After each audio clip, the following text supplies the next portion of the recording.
Uhawe ikaze mu kiganiro inyigisho za Bibiliya. Muri iki kiganiro tugenda turaba ibice by'ivyanditswe muri Bibiliya yera ijambo ry'Imana, tukarimbura insiguro yavyo. Ni ikiganiro gitanga inyigisho z'ivyanditswe vyera mu kiringo c'imyaka 5. Inyuma y'icigwa turaguha inomero woturonderako igihe wogira ico ugomba guterera canke kubaza. Kaze twumvirize kandi twigishwe.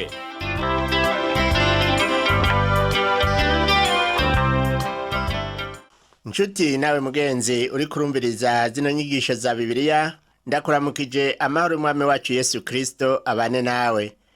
Uri kumwe na Pastori Samuel Nsabimbona sanzwe ndazigushikiriza. Mu cigwa giheruka twaganiriye turabira hamwe ivyabaye muri rya joro aho Yesu yasangira ivya Pasika n'abigishwa biwe. Twarabonye ingene yadomye urutoke ku mugambi wa Yuda, umugambi mubi wo kumugurisha, uwo yari yagendanye imisi myinshi, kandi uwo Yuda yagendana na Yesu.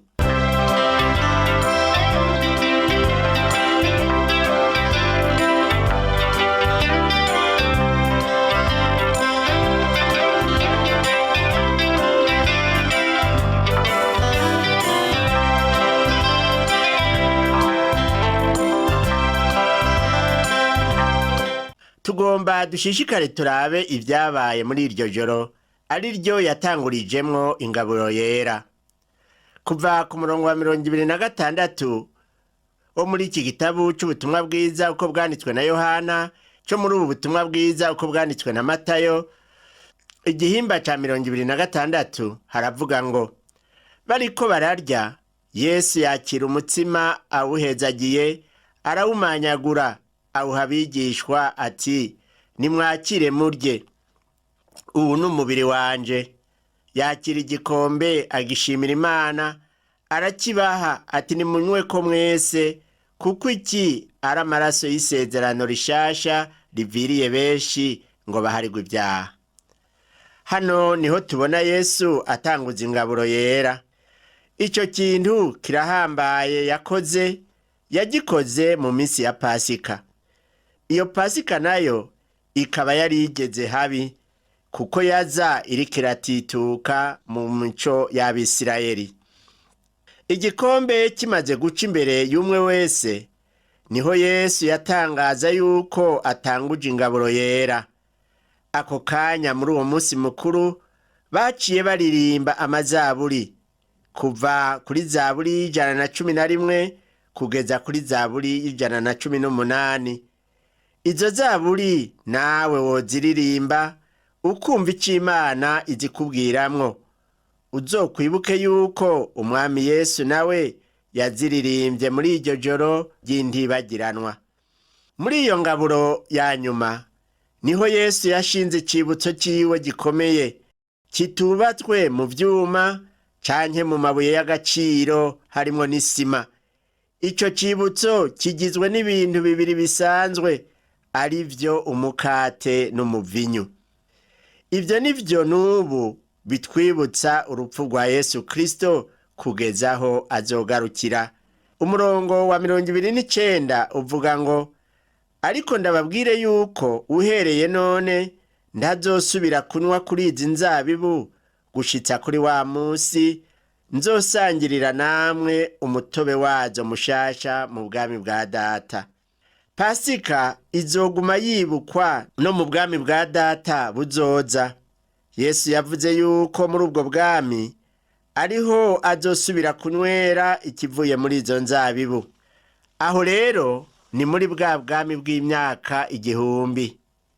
Biboneka ko Pasika izokwama yibutsa ingene Yesu yigeze gupfira ku musaraba.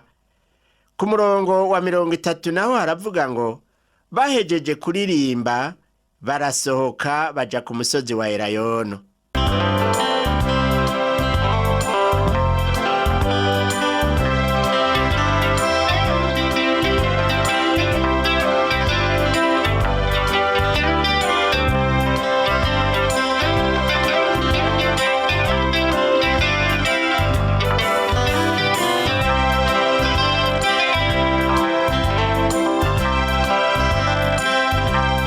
turabe ivyerekeye Yesu avuga ko Petero ahava mwihakana.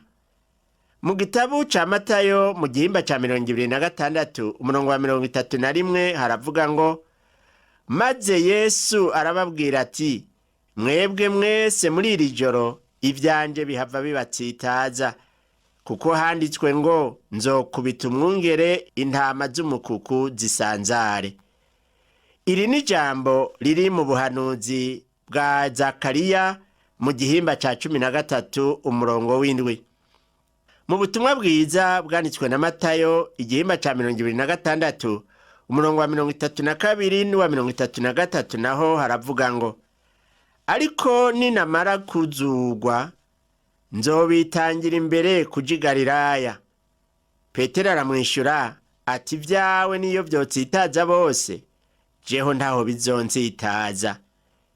Inyishu ya Petero yerekana yuko atemera abandi bigishwa, yabona ko ari we wa mbere Yesu akwiye kwita umwizigirwa. Petero yari afise ingorane y'ukutimenya.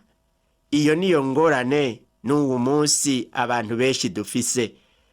Ku murongo wa 34 n'uwa 35 haravugwa ngo, Yesu aramubwira ati, ndakubwira ukuri yuko muri iri joro inkoko itarabika uhava unyihakana gatatu. Petero aramubwira ati, niyo noba nkwiye gupfana nawe sinokwihakana. N'abigishwa bose bavuga batyo. Ico gihe Petero yavuga yuko atoshobora kwihakana Yesu hari mu gitondo. Ariko muri iryo joro nyene, imbere yuko inkoko ibika kabiri, Petero yari amaze kumwihakana gatatu kose. Reka tubirabe twihweje ivyabereye i Getsemane. Dusome kuva ku murongo wa 36 kugeza kwa 39. Ngo maze Yesu ashikana nabo ahantu hitwa i Getsemane, abwira abigishwa biwe ati, bamuricaye hano mbanje nje harya gusenga.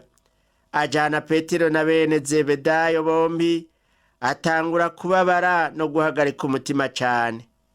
Arababwira ati, umutima wanje uri n'akabonge kagomba kunyica, bamuragumya aha mubane maso nanje. Yunguruza imbere gatoya arunama arasenga ati, data, asangwa vyoshoboka iki gikombe nikindengane, ariko ntibibe uko jewe ngomba, yamara bibe uko wewe ugomba.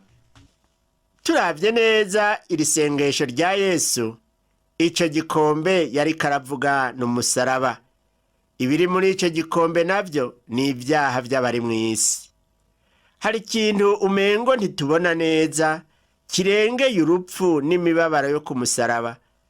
Dutegerezwa kumenya ko uwo Yesu yari uwera azira icaha, ari we yagizwe icaha ku bwacu. Hariya ku musaraba niho yiremetse ivyaha vyabo mw'isi bose. Vyari ibintu bidasanzwe kuri uwo yari asanzwe ari uwera. Mw'isengesho ryiwe ntiyashimikiye ku gukira umusaraba. Yavuze ati, uko Imana igomba aba ariko bimera. Uriyumviye inkomezi zo kunesha ivyabaye i Karuvariyo? Turavye ku murongo wa 42 tubona ngaho i Getsemani yarahageragerejwe. Umurongo wa 42 uvuga ngo, yongera kugenda ubwa kabiri arasenga ati, data, asangwa bidashoboka yuko iki gikombe kindengana, kiretse ndakinywereyeko, nibibe nk'uko ugomba. Aho rero ico gikombe yaracemeye, ariko mu mubiri yarumvise yuko biteye ubwoba. Kwiremeka ivyaha vy'abari mw'isi nticari ikintu coroshe. Yarageze naho yumva bimuteye ubwoba, ariko aca yishira mu maboko ya data wo mw'ijuru. Kanatsinda yazanywe no gukora ivyo data wo mw'ijuru agomba. Mbega babigishwa bari kumwe nawe bobo vyabagendeye gute? Ahejeje gusenga ubwa mbere, yaciye aza kuraba abo bigishwa uko ari batatu, aribo Petero, Yakobo hamwe na Yohana, asanga barasinziriye. Turabe umurongo wa 441 naho uko havuga. Agaruka kubigishwa asanga barasinziriye, abaza Petero ati, ubwo ntimurushe mubana nanje n'isaha n'imwe? Nimube maso musenge, ntimuje mu mosha mabi. Umutima ni ukunze, ariko umubiri ufise intege nke. Ngo nimube maso, nukuvuga ngo mugumane nanje muteramye. Ngo musenge, ntimuje mu mosha mabi. Mbega ayo mosha mabi yarayahe? Ayo mosha mabi yazanywe nande? Satani erega yari ngaho. Biraboneka yuko Yesu yaniganye n'ikintu kitabonwa n'amaso. Aho Getsemani niho yaneshereje umwasi, niho yaneshereje intambara y'Ikaruvari. Umurongo wa 42 nk'uko twabibonye uvuga ngo yongera kugenda ubwa kabiri, arasenga ati, Data, asangwa bidashobokwa yuko iki gikombe kindengana kiretse ndakinywereyeko, nibibe nk'uko ugomba. Yesu yashize imbere ubugombe bw'Imana. Kuva ku murongo wa 43 kugeza kwa 45 naho havuga ngo yongera kugaruka asanga basinziriye, kuko amaso yabo yararemerewe. Yongera kubasigaho aragenda, asenga ubwa gatatu, avuga amajambo amwe n'aya mbere. Maze agaruka kubigishwa arababarira ati, nimwisinzirire noneho muruhuke. Ehe, igihe kirashitse, umwana w'umuntu ashizwe mu maboko y'abanyabyaha. Ngo nimwisinzirire noneho muruhuke. Hari igihe gica hagati y'uwo murongo n'uwukurikira. Ntiyababwiye ngo genda muryame, hanyuma ngo ace buno nyene avuga ngo nimuvyuke. Baragize umwanya wo kuruhuka, kandi na Yesu yarabona yuko bikenewe. Bamaze gusinzira niho yahavuye abavyura. Turabe umurongo wa 46 n'uwa 47 havuga ngo nimuvyuke tugende, ehe uwungura ari hafi. Akivuga, Yuda umwe muri bamwe 12 araza, azananye n'igitero c'abandi benshi, kizanye inkota n'amahiri, kivuye ku baherezi bakuru n'abashinga ntahe b'ubwo bwoko. Yuda n'abasi ba Yesu bari barabonye ibitangaza vyinshi akora. Nico gituma mu kuza kumufata bazanye igitero kinini, kuko bari bamuzi ko ububasha budasanzwe. Pilato yari yazanye abasoda benshi, yiyumvira ko haza kuba intambara. Ku murongo wa 48 havuga ngo, ariko uwumugurisha yari yabahaye ikimenyetso ati, uwonja gusoma azoba ari we mumufate. Uko gusoma umuntu harimwo kumuhemukira ni kimwe mu bintu by'ubuyobe bivugwa mu vyabaye, kandi n'uwo munsi hari abantu bahemukira abandi mu buryarya, babashasheko akarimi keza. Ku murongo wa 49 n'uwa 50 naho haravuga ngo, ako kanya ashikira Yesu, aramubwira ati, n'amahoro gamwigisha. Maze aramusomagura. Yesu aramubarira ati, mugenzi wanje, ikikuzanye nugikore. Buno baraza bashorera amaboko kuri Yesu, baramufata. Gusoma umuntu gishobora kuba ikimenyetso cyo kumwemera, canke kikaba ikimenyetso cyo kumwanka, nk'uko biboneka muri Zaburi ya 2 umurongo wa 12. Indamukanyo ya Yuda yari iyo guhemuka. Guhemuka ni kimwe mu bintu vya mbere bigayitse umuntu ashobora gukora. Bamwe bavuga ngo ivyashikiye Yuda niko vyategerezwa kumera, kuko vyari vyaranditswe. Ariko rero naho bimeze gutyo, birababaje kubona umuntu nka Yuda yahawe ibihe vyinshi vy'ukwihana ntiyihane. Yuda amaze kuja mu rusengero gutanga ya mahera, hariho uburyo bwo kwigaya akihana. Igihe abaherezi bajanye Yesu kwa Pilato, Yuda yari gushobora kwihana ati, mbabarira mwami wanje, sinari namenye neza ico nkora. Yesu nawe nta kabuza yari kumuharira.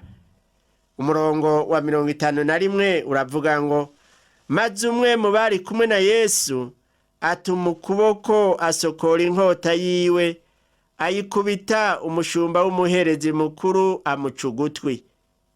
Mbega ivyo vyagizwe na nde? Vyagizwe na Simoni Petero. Hari ikintu yagomba kwerekana. Yari yamaze kuvuga yuko yokwemera gupfa ariko arakingira Yesu. Ariko Yesu yari yamubwiye yuko muri iryo joro nyene ahava mwihakana. Niho rero yafata inkota akamera nk'uriko arakingira Yesu. Ariko Petero yari umurovyi, ntiyari umugwanyi. Yaciye ugutwi, ntiyaciye umutwe. Turabe umurongo wa 52 n'uwa 53 uko havuga. Buno Yesu aramubwira ati, subiza inkota yawe ahayo, kuko ababanguye inkota bose bazokwicwa n'inkota. Ugira ngo sinoshobora kwinginga Data, nawe akandungikira ubunyene abamarayika barenga legiyono 12? Yesu yagombye kubwira Petero yuko adakeneye gutabagwa n'inkota. Legiyono 12 zarimo nk'abasirikare 72,000. Yesu ntiyazanywe no kugwana n'abaherezi, ahubwo yaje gupfira ibyaha by'abari mu isi n'abo baherezi barimwo. Umurongo wa 54 uravuga ngo, none ivyanditswe vyoshika bite ko ariko bikwiye kuba? Hano ubutumwa bwiza uko bwanditswe na Matayo buratomora yuko Yesu yaje gushitsa ivyanditswe. Ku murongo wa 55 haravuga ngo, ariko ivyo vyose bibaye kugira ngo ivyanditswe n'abavugishwa n'Imana bishike. Buno abigishwa bose baramuta barahunga. Erega muri abo bamutaye na Petero yarimwo. Kandi ivyo vyose yari yabivuze hakiri kare. None raba ubarafashwe, none nabo baciye bamuta barahunga.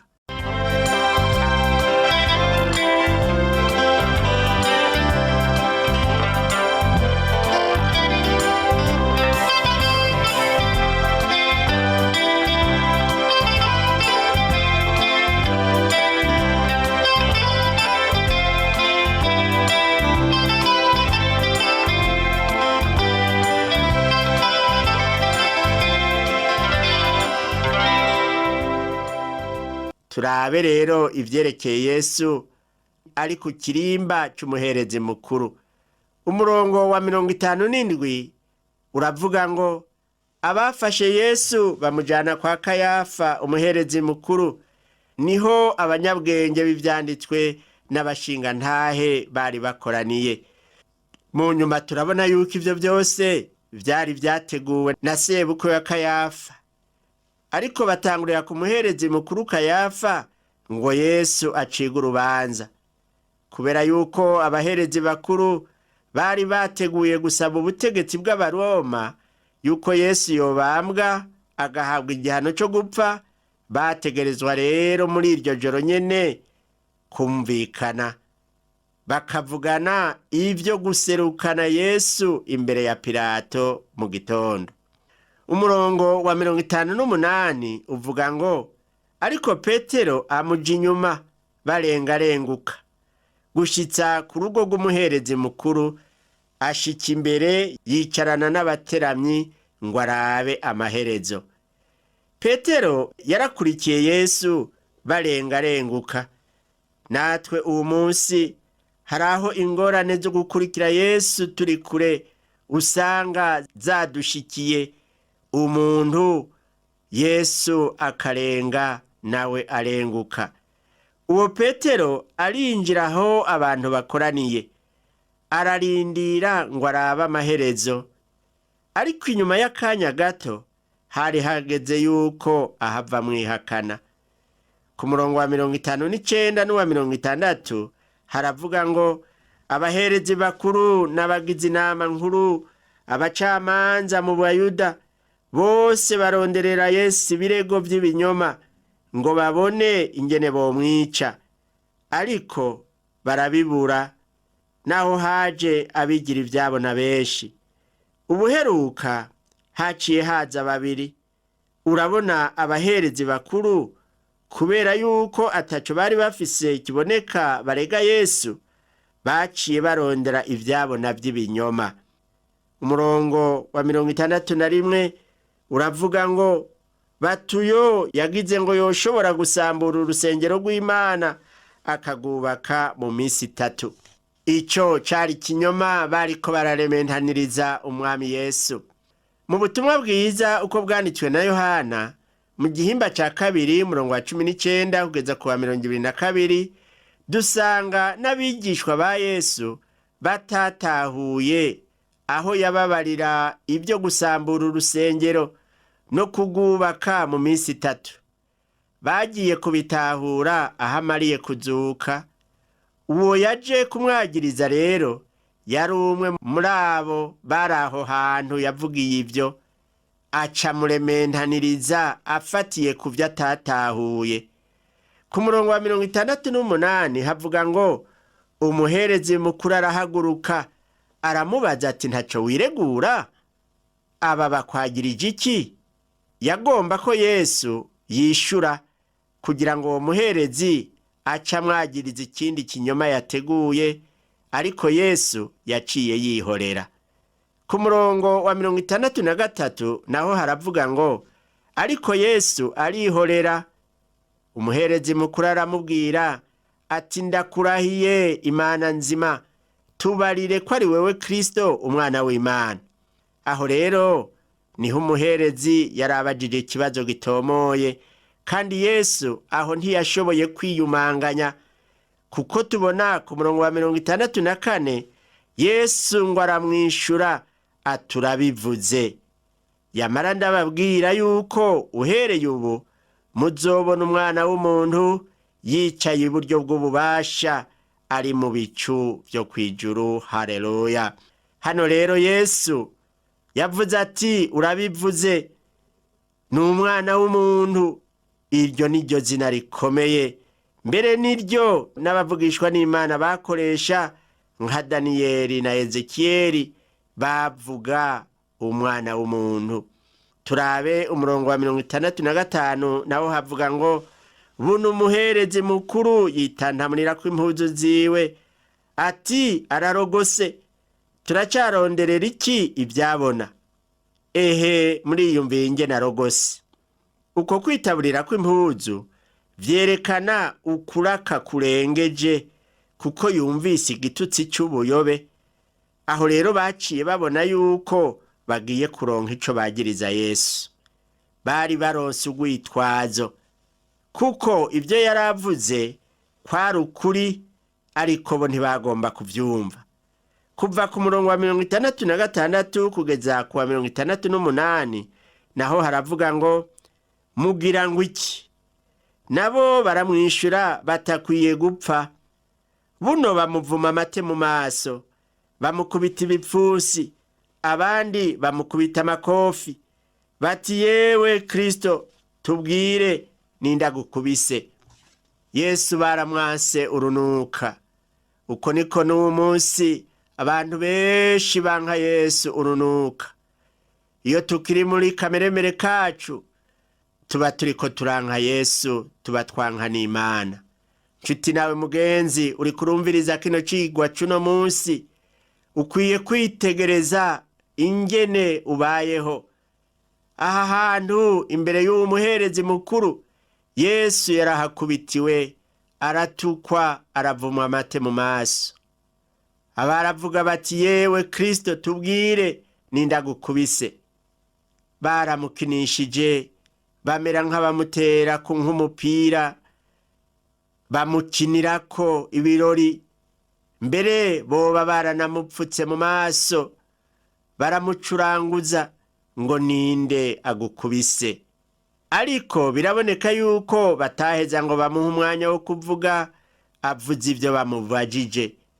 Nshuti nawe mugenzi uri kurumviriza izi nyigisho, mbega urumva uburemere bw'umubabaro wa Yesu Kristo, ayo yabonye azira wewe nanje, azira ibyaha byacu, yagirijwe ibinyoma kugira ngo twebwe abanyabyaha tubabarirwe. Ibuka nawe wiyumvire umubabaro wa Yesu Kristo yagize ku bwawe, uheze ubabazwe n'icaha cawe, uce bugufi wihane, kandi uyu munsi uraheze ubabarirwe, kuko Yesu yapfiriye ibyaha byawe kandi nico camuzanye. Reka dufatanye nawe gusenga, dusaba Imana kugira ngo iguhe kwihana icaha cawe kandi wemegwe nk'umwana w'Imana. Mana Data twese uri mu ijuru, se umwami wacu Yesu Kristo, Imana ikora ibikomeye, yabanye na Yesu mu bihe bikomeye, ariko aracunaguzwa, yasabye yuko ubugombe bwawe ari bwo buba, atako arabwemera naho bwari bugoye. Natwe umunsi Mana turi imbere yawe, uyu muntu ariko arumviriza izi nyigisho, ahejeje kwisuzuma, aramenye ko wababarijwe ibyaha byiwe kandi aricujije kubw'icaha ciwe. Numubabarire, umuhe kunesha ico caha, umuhanagure mu gitabo cabo gutsindwa, umushire mu gitabo c'abana b'Imana, kandi uzumurinde kongera kukwihakana, kugira ngo azobane na Yesu ibihe bidashira. Ndabisabye mu izina rya Yesu Kristo umwami wacu, amen. Cigwa cacu cyo kuri uno munsi kigarukiye aha, naho ubutaha umwami wacu Yesu Kristo aguhezagire.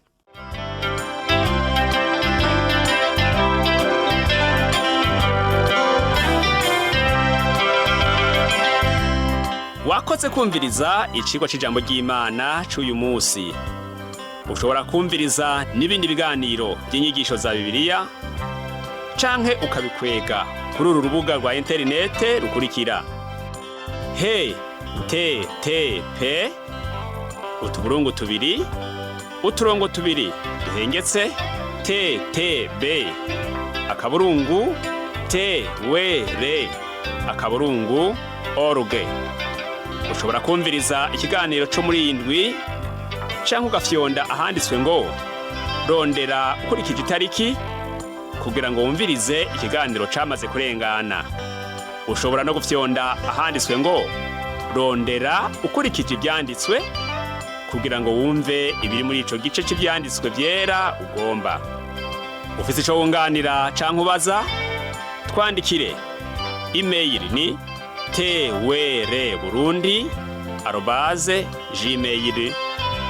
twr@gmail.com. Ushobora kandi kudusanga kuri Facebook yitwa TWR Burundi. Ushobora no kutwakura kuri telefone yo mu biro, inomero ni 22 24 26 57 mu masaha y'akazi, canke kuri telefone ngendanwa, inomero ni 69 67 12 77 79 74 19 93. Udusanga kandi kuri Whatsapp, nimero ni 79 38 71 99. Yesu aguhezagire.